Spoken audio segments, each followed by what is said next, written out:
Hi, welcome to Turning the Keys podcast, the place where I will share the insights and tools that have helped me in my journey, and maybe this can help you too or serve you somehow. I am Enaira Sultan, and I am glad to be here. Today's episode was inspired in a song called Pais, Filhos, which translates as parents and children, from a band that I mentioned before called Urban Legion. And this song is super popular in Brazil. And in fact, when I was in middle school, our school didn't have a bell to signalize like when it was time for the break, when it was time to come back to the class. They instead would play music. So they would play this song and then we knew, okay, it's break time or the break is over. And when you listen to something every day during your routine tasks, you don't pay attention to the lyrics very much, but later on, when I was older, the song hit me stronger. And more specifically, by the end of the song, he says, quote, I am a drop of water. I am a grain of sand. You tell me that your parents don't understand you, but you don't understand your parents. You blame your parents for everything. This is absurd. They are children like you because you are going to be when you grow up.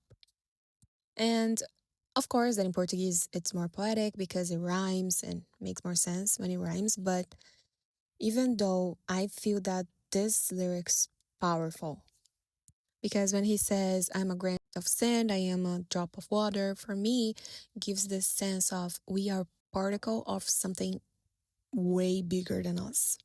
And then he talks about us not being able to understand our parents, but our parents are like us, right?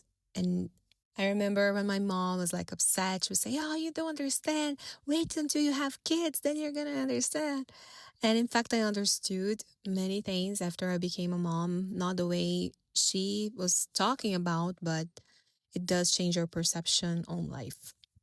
I listened to a podcast called Paranormal Experience, and there was one episode when the guest was talking about emotional pillars. And he said something that had never occurred to me before, which is how each generation has task or like a mission or something they need to overcome. So, for example, in our great grandparents' generation, the infant mortality was high. So, they had this goal of minimizing that on making our species survive by not dying. And then in our grandparents' generation, the scenario was more like okay, the children didn't die, we must keep them alive. But the families were still big at that point, and the matriarch role was basically have kids. And it was common that the older kids will take care of the younger kids, somewhat shortening their childhood and bringing a lot of responsibilities really early on. So, depending on where you come from, it's possible that your parents are from this generation and work was very important to them. But as they started to work really young, they didn't want to bring the same scenario to their kids because they were dealing with scarcity. They started to work so young because they needed to eat. So for this generation, their goal was to make their kids not leave the same situation. So it's probably that your parents are like this. They were working a lot to provide the material things that they didn't have. Their priorities were not emotional and were not quality time. It was more survival based. So, do you have clothes? Do you have food on the table? Do you have shoes? Or are we able to give you the Christmas toy that you dream of? Emotionally, they were centered on their own emotions as kids, where they didn't have those things. They were projecting their own pain onto you and trying to overcompensate that by working a lot and giving you plenty of things. Then it comes the millennials, the generation that had the basic they need to survive, had the right to have a childhood, generation that went to school, but didn't have their parents' attention. And I believe that a lot of our inner child wounds come from this place, thinking that our parents will care more for work or other things than for us because they were not emotionally present. And some of us might be even inclined to judge our parents because of that, because they didn't do more, because emotionally they weren't there. But what if we could look at the things that our parents accomplished? Would it be easier for us to understand them? Imagine you become a parent and you have no way to feed your kid. Your kid is crying out of hunger and you have nothing to provide. I think this is a pain so intense that myself, like, I wouldn't be able to carry. I would rather work 20 hours a day and come home knowing that my kid had something to eat for breakfast, lunch, and dinner than to be hugging my kid and say, "Hey, mommy loves you," while he cries out of hunger. If you can provide to your kid and at the same time have quality time with them, that's the perfect scenario. But if you are prompt to choose between one or another, how can you make this decision? And how can you factor which decision is the correct one? Is it correct that I hug my kid while he cries out of hunger when I know that I am the person responsible to solve that situation because I am an adult and I should work? Or is it correct that I go to work and can provide so my kid's not crying out of hunger anymore, but when he smiles and when he plays or anything that he does, I am not there to see? Do you see the conundrum here? Like, why would I bring someone into this world just to be at work and not spend time with them? Or why would I bring somebody into this world just to make it suffer? And if you got really desensitized with your wounds, you could look at the situation and say, just don't bring somebody into this world at all. Yeah, sweetheart, it's because it's that easy, right? From the 8 billion of people that we have alive on this planet today, each and every one of them were planet. Their parents sat in front of each other with an Excel table and it was like, okay, pros and cons of having a kid. And then the pros won, and then boom, mom got pregnant. Oh, but it should be like that.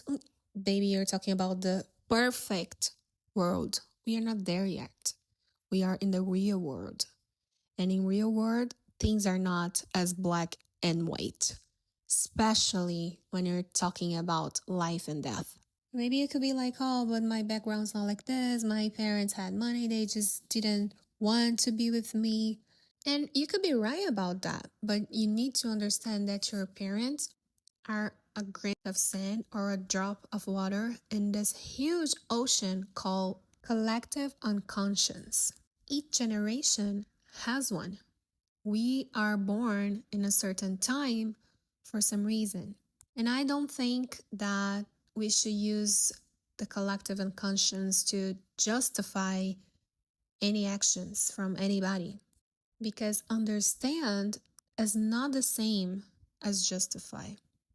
Every once in a while, we have somebody that breaks the status quo by doing something that is different from this collective unconscious. But I can guarantee you, this is not an easy place to be. So it's understandable why a lot of people stay in the pattern they are familiar with. And you might be, judging that you're better than your parents because you acknowledge things that they didn't when it comes to emotional and traumas and all of that. But you're just part of a different collective unconscious. You are doing the same as your parents did. You mirror your inner childhood pain and project onto your kids to prevent them to leaving this situation. So if you had absent parents, When you become a parent, you try to be there for your kids, you try to provide them the support that you didn't have. But do you see how, in the end, you're still looking at yourself? Oh, it's important that I give this to my kid. Why is it important? Because I didn't have. And I am not saying that you are wrong by doing that, but your parents were not wrong on prioritize to provide things to you. They did the best they could with what they had. So you're not much different than your parents. You're just coming from a different kind of scarcity. Your parents were coming from material scarcity, you were coming from emotional scarcity. And if you are a Gen Z, probably what is important to you is that acceptance and, expressing your identity freely. Also, because you didn't have room to do this as a child. And when you understand that you and your parents are coming from a similar place, I believe it becomes easier to forgive them because we stop blaming them. And again, I'm not saying that we are not responsible for the shit we do just because everybody's doing the same shit. What I'm doing is, okay, you might not do this kind of shit, but you do your own shit too. You have projections too. You are also doing actions based on your pain. My family dynamic was really dysfunctional, and that mirrored in my adult life as having dysfunctional romantic relationships. So it was like I was feeding that trauma.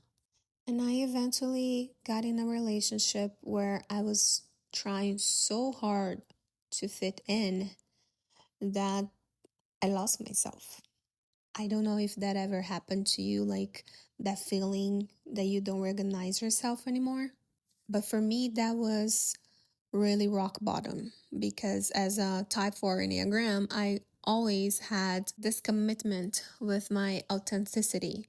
Like, I don't like to fake it until I make it. I am this today. And yes, a lot of times this brings the feeling that I am not enough or that I am inadequate. But I always manage to be my true self in every situation. And then in this relationship, when I started to incorporating things that like it wasn't me just to please this person or just to be with this person. And I completely got disconnected from my own authenticity and from my own essence that I shaped myself into be someone I was not. When the relationship ended, I ended up having an emotional dependency so strong.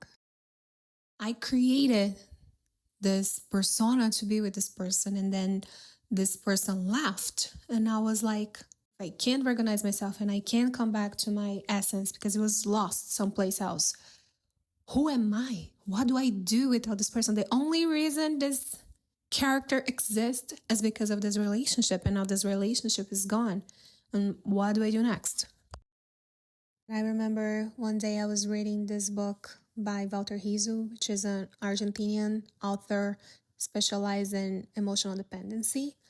I was reading the book and I was like understanding the symptoms and how it manifests in your life. And I was crying so hard. I feel like I was crying with all my soul, saying, how can I get out of this place? I couldn't see the way out.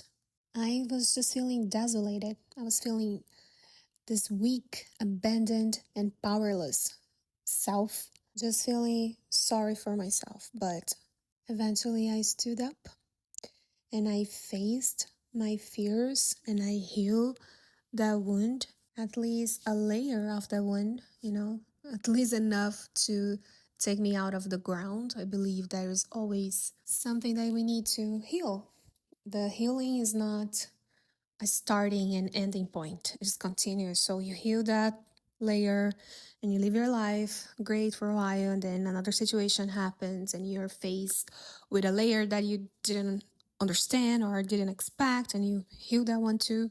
This goes on and on. But what can happen sometimes when you're healing yourself is that you can feel stuck in this bridge between the person you used to be and the person you become, this healed version of yourself. And it's like the old patterns doesn't suit you anymore, but the new things didn't start to arrive yet. And this brings a lot of anxiety, maybe, or doubts like, okay, if I am ready to experience my new improved version, why am I not having opportunities to be this improved self? I want to leave this situation, but as this new person I am now. And where is it? And you see that blame and guilt walk side by side because you blame your parents for not having done enough or for not having done the right things. You blame yourself for not doing the right things too. So you try to do better, but you start to do better, and the results that you were expecting are not immediate. And then you start to feel guilty. Like maybe I didn't do the right thing after all, because if I have done, I will have the outcome X, Y, and Z. I want to invite you to do this short meditation that will help you to connect with yourself and just be. Just stay in the present moment. And after the meditation, there is this message for you. Okay? I hope you enjoy. Let's get this party started.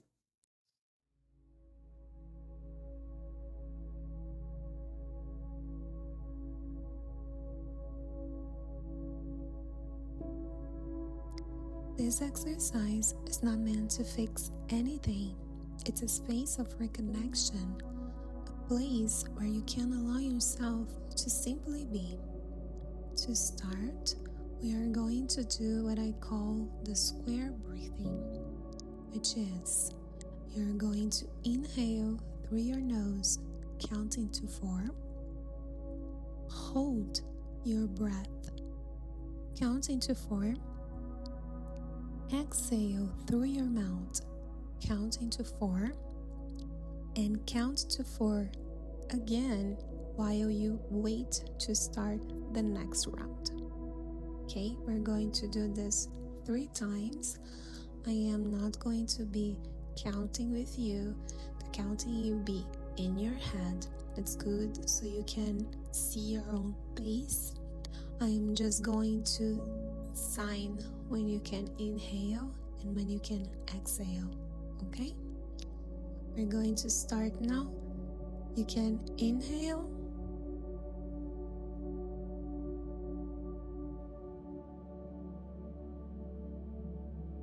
and exhale.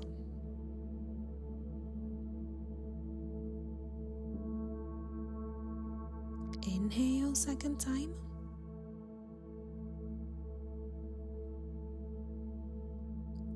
Exhale.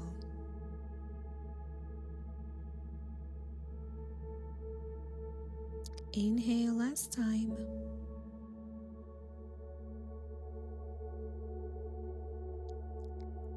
Exhale.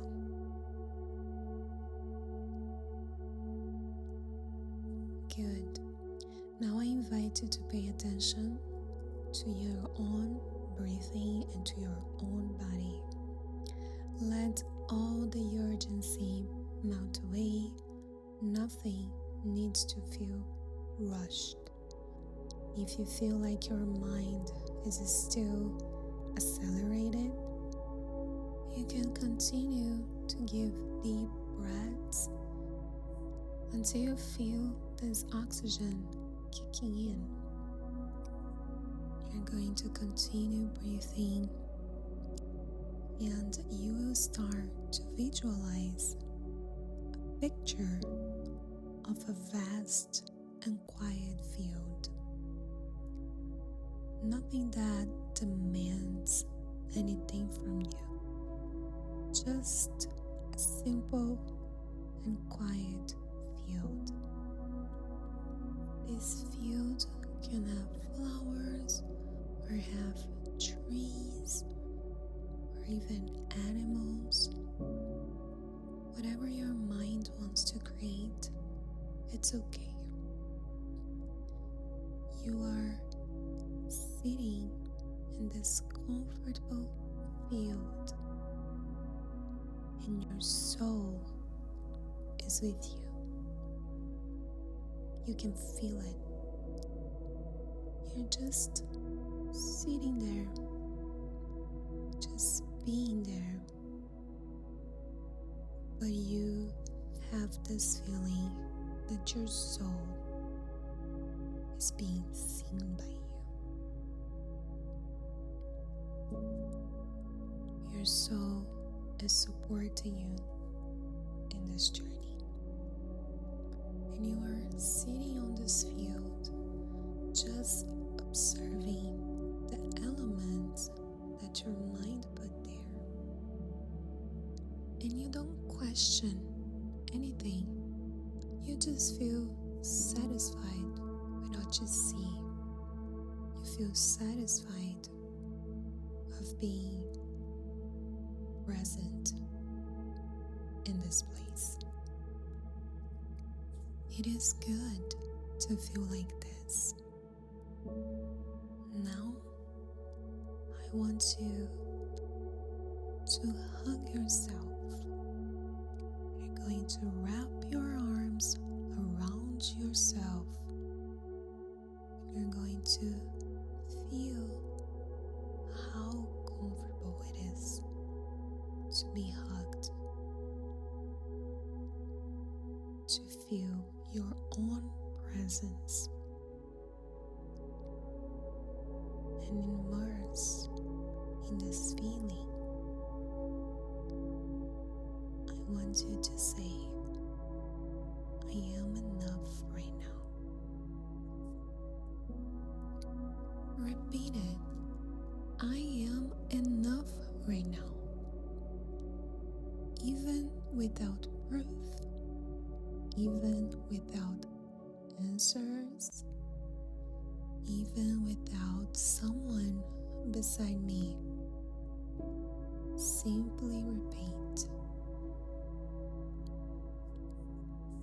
I am enough right now. Feel these words. I need to give a deep breath.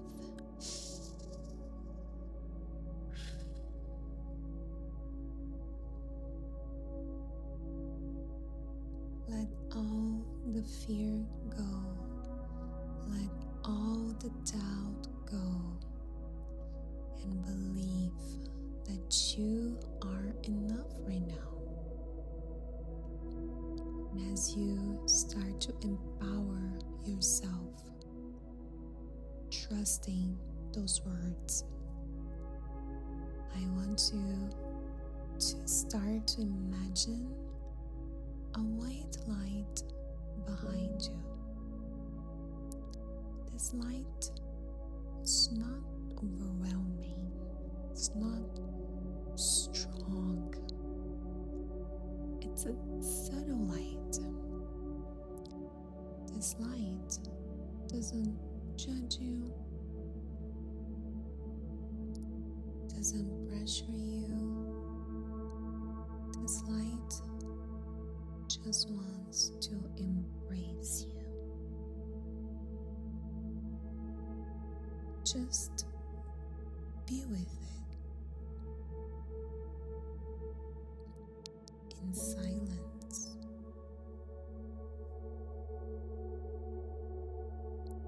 in peace.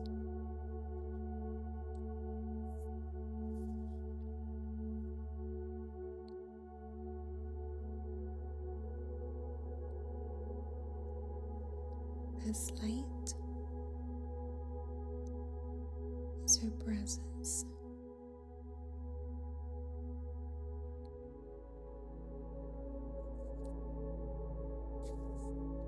You might be still hugging yourself, until now.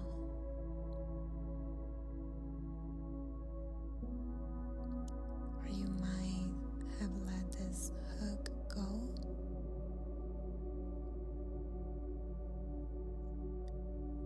No matter what is your position right now, it is the correct one.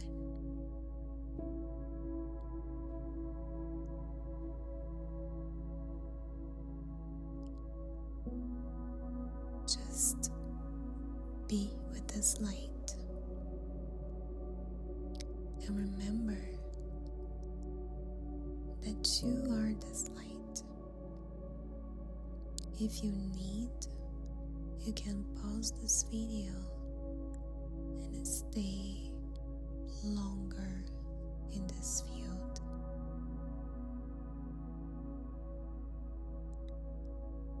Or if you feel at peace, I want you to say when you're ready, I don't understand everything, but I am here with my open heart, and this is enough.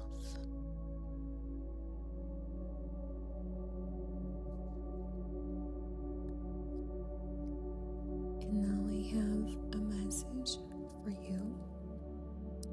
Those are words for the periods of our lives where we feel like we are in the desert. You are living a time when saying it will pass isn't enough, because what hurts now isn't just the absence of someone, it's the absence of an answer, of a sign, of a hug from the heavens. But listen, you are the sign. You, with this soul that insists on feeling, with this tired honesty that no longer fakes joy, but this heart that has not hardened it, even after everything.